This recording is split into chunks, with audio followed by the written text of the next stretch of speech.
लिखा हुआ है जामोदी अकोलिया। यहाँ छोटा सा कुछ विषय हो गया था, जिनको पता है उनको पता है। एक गांव के बराबर दूसरे गांव को मुआवजा नहीं मिल रहा था, तो 1 साल तक हमने वो कार्रवाई नहीं होनी दी जब तक कि सबको वाजिब दाम नहीं दिला दिया।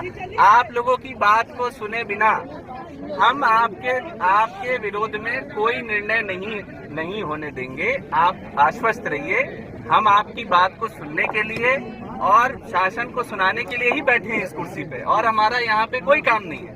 पहली चीज। दूसरी चीज, ये कचरा यहाँ पे माननीय उच्चतम न्यायालय और उच्च न्यायालय के बड़े कड़े निर्देशों के कारण यहाँ लाया गया है, जिसमें बड़े स्पष्ट रूप से लिखा था कि कचरा भेजो। पहली चीज। अब उसके बाद आप लोगों के मन की जो शंकाएं हैं, आप लोगों के मन में जो बातें उठ रही हैं कि ये कचरा क्यों लाया गया है, ये कचरा यहाँ क्यों जलाया जा रहा है, ये कचरा यहाँ ना जलाया जाए, ये बातें कल बड़े शांतिपूर्ण तरीके से आपने बैठक में रखी, बताई, हम लोगों ने उसको सुना है। मैं आपको बिल्कुल आश्वस्त करता हूं कि आप लोगों के मन की एक एक शंका को दूर किए बिना आगामी कोई कार्रवाई नहीं की जाएगी। दूसरी बात, आप लोगों को मन में कोई संदेह ना रहे, इसलिए मैं बताना चाहता हूं कि 1 इंच सुन लो बात। आज के इस वक्त तक 1 इंच कचरे का टुकड़ा नहीं जलाया गया है। वो कचरा अभी भी वहाँ केवल ट्रांसपोर्ट किया गया, उसका कोई निष्पादन अभी आज दिनांक तक नहीं किया गया है। और जब तक आप लोगों की एक एक शंका को दूर नहीं कर दिया जाएगा, तब तक उसका कोई निष्पादन नहीं किया जाएगा। बट मेरी एक बात सुनो, हम और आप अपनी बात रख रहे हैं स्वास्थ्य के लिए, अपने बच्चों की चिंता करने के लिए, उनकी भविष्य की चिंता करने के लिए। आपका ऐसे सड़कों पे बैठना, यहाँ से कोई एम्बुलेंस निकल रही हो, उसमें कोई माता बहना की यदि डेथ हो जाए कि वो अपने अस्पताल तक ना पहुँच पाए, उसकी जिम्मेदारी कौन लेगा? इसलिए मेरी बात मानो, सुनो मेरी बात मानो। इसकी आवश्यकता तब पड़ती है जब हम आपकी बात ना सुनो। हम आपके साथ जमीन पे बैठ जाएंगे, आपके घरों में आएंगे, आपके साथ चाय पियेंगे, आपकी बात सुनेंगे। आपको ये करने की कोई आवश्यकता नहीं है। हमारे लिए बड़े दुख की बात है कि हमारे होते आपको क्यों बैठना पड़ गया। बिल्कुल मत बैठिए, मेरी बात मानिए। अब देखो, 100 लोग तो अपनी बात नहीं रख सकते, किसी न किसी को तो प्रतिनिधि के रूप में बात रखनी पड़ती है। जैसे कल रखी गई, उसकी पूरी सूची बनाई गई। जैसे ये प्रश्न आया है कचरा क्यों लाया गया, ये हमें बताया क्यों नहीं गया, तो हम सबका जवाब दे रहे हैं। लेकिन इस प्रकार से जवाब देना संभव नहीं है। ये जनतंत्र है, जनता की आवाज सर्वोपरि है।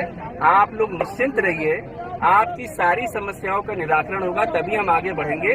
लेकिन सुनो मेरी बात, सुनो।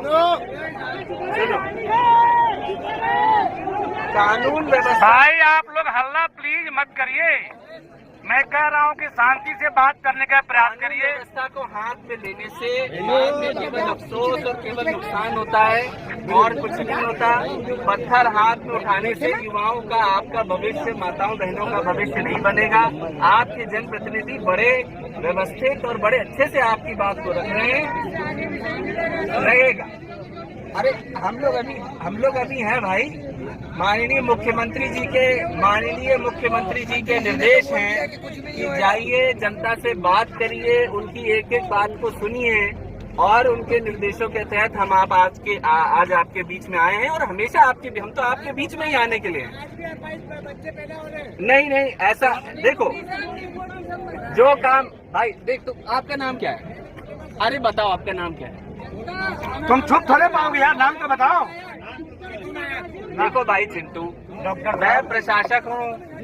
एक काम होता है डॉक्टर का, एक काम होता है इंजीनियर का। अब आपने एक बात बोली है, बच्चे अपाहिज पैदा हो रहे हैं, अब कहाँ हो गए मैं जांच कराऊंगा। लेकिन जो काम डॉक्टर का है, यही काम न्यायालय भी कर रही है। डॉक्टर की चीज डॉक्टर से पूछ रही है, इंजीनियर की चीज इंजीनियर से पूछ रही है। मेरा जो काम है वो आप लोग को बताना है कि बिना आपकी शंकाएं दूर किए हम कोई निर्णय आगे का नहीं लेंगे, आपकी शंकाओं का निराकरण करेंगे। हाँ?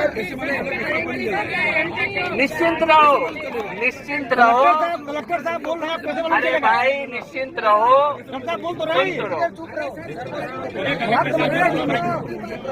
आप लोग सब लोग निश्चिंत रहिए। आपके बहुत ही जिम्मेदार जनप्रतिनिधियों के माध्यम से हम आपकी सारी बातों को सुन करके ऊपर तक पहुंचा करके एक एक चीज का निराकरण करेंगे। चक्का जाम मत करो, अभी किसी की जनहानि हो जाएगी, किसी की माल हानि हो जाएगी।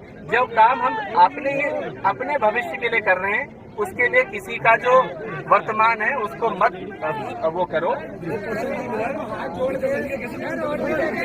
अरे